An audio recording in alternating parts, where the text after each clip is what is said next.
I am so honored to be with you today. I do not intend to take long. I just want to pose a question, tell a story, give you an example, and hopefully leave you all with some things to ponder. I love graduation speeches because in them you get a lot of good advice about how to succeed. My question for you today is, how will you know if you do? How will you measure your success? I think that is a very important question because how you answer it will set your priorities and help you make a lot of decisions going forward. How will you measure your success? For me, I always thought, you know what? If I come to a place in life where someone would invite me to speak at a graduation, then I would be a success, right? So Dr. McCaffrey, I want to thank you for this opportunity and your invitation because now I have arrived because of you. Thank you very much. I appreciate it.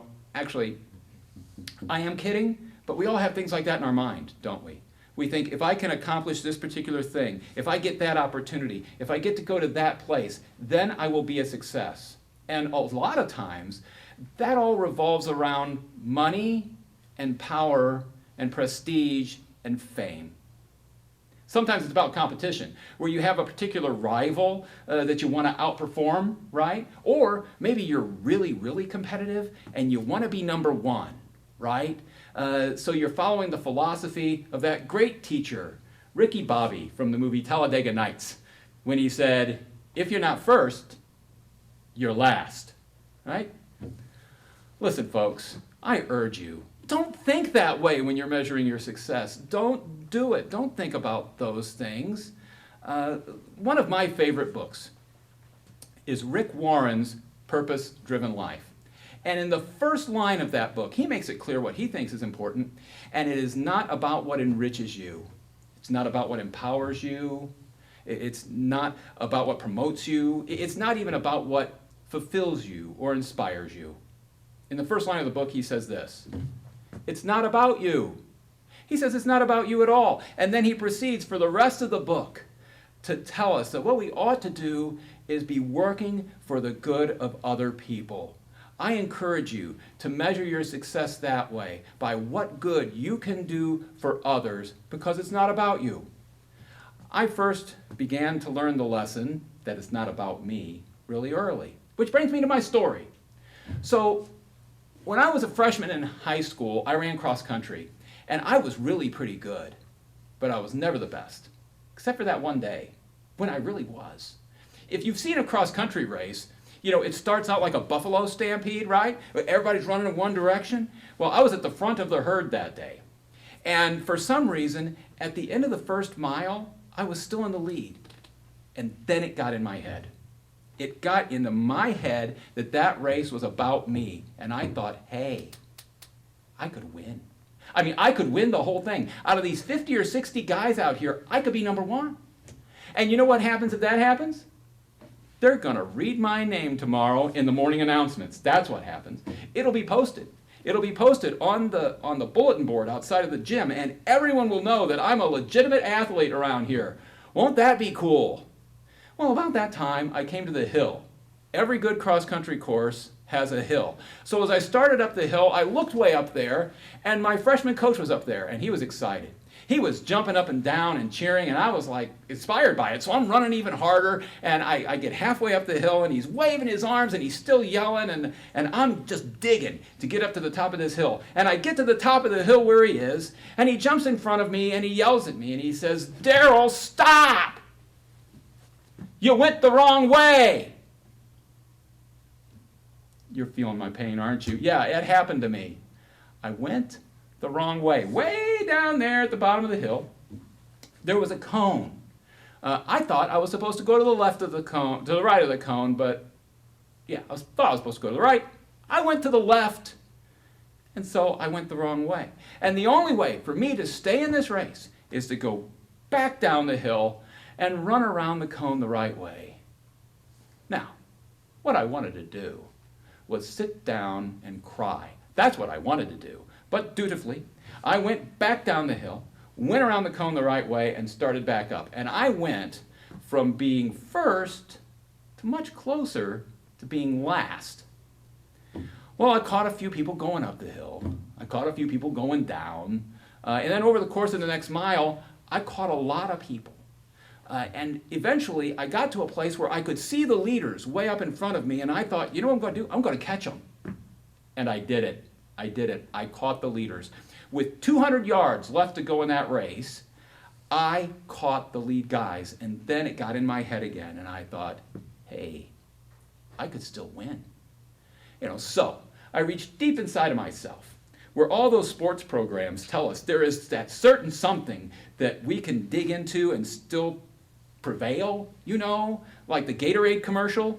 Is it in you, right? I reached deep, deep inside to find that thing, and it wasn't there. It was not in me. I was done, finished, spent. And so those other two guys moved on ahead of me, and I finished that race in third. And so I lost. I failed. Or did I? It all depends on how you measure success. If you measure success based on what it does for me, yeah, I failed. That was a disaster, right? But I was so surprised. My coach came up to me. He congratulated me on a job well done. And he let me know we won that race that day because I finished third. If I sit down on that hill and cry, feeling sorry for myself, we lose. But because I hung in there and I did my part for my team, we won. Now listen, I know this is not a big deal. I'm talking to you about a freshman high school sporting event from decades ago before most of you were born. I know, nobody remembers this. I'm virtually certain nobody remembers that day, but I never forgot it. I never forgot it for the lesson I learned that day. Because what I learned, it's not about me. It's about us. On that day, it was about my team and my teammates. That is the lesson I learned. I hope it's a lesson you all will learn, that it's not about you, and so that you will measure your success, not based on what you can do for yourself, but what you do for other people, for teams you serve on, for companies where you work, for customers you serve, for students you teach. That you'll measure your success by the good that you do for those people. That you'll measure your success based on the good that you do for people through your work and in your family and in your neighborhood and your community and everywhere you go.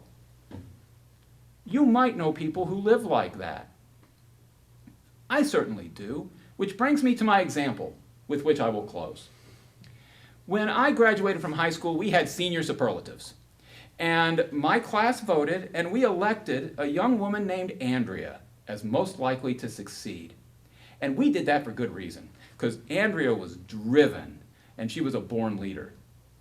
And, Andrea had all the tools, right? She was smart. She was attractive. She had high energy. She had great people skills. She never met a stranger. And we all thought, Andrea is going to be the head of a Fortune 500 company, or she's going to be a United States senator, or anything else she wants to be. That's what we thought was going to happen with Andrea. And Andrea and I went to the same college, and many people were surprised when she decided that she was going to major in education. And she graduated from college, and then she spent 3 years teaching 8th grade reading. After she did that, she went to work full-time at a church in Midtown St. Louis, working with inner-city kids and college students. She did that for 10 years and then went to work part-time, again, working with youth, but during which time she focused a lot of her attention on her 3 daughters that she was raising. After they got to a certain age, she went back into education and is now a high school English teacher. And in one of the greatest blessings of my life, I got to have a front row seat to see the wonderful and selfless way that she did all of that, because I now have been married to Andrea for almost 32 years. Now, I started this with a question. I'll end it with a question. Did we get it right? When we voted that Andrea was the most likely to succeed, did we get it right?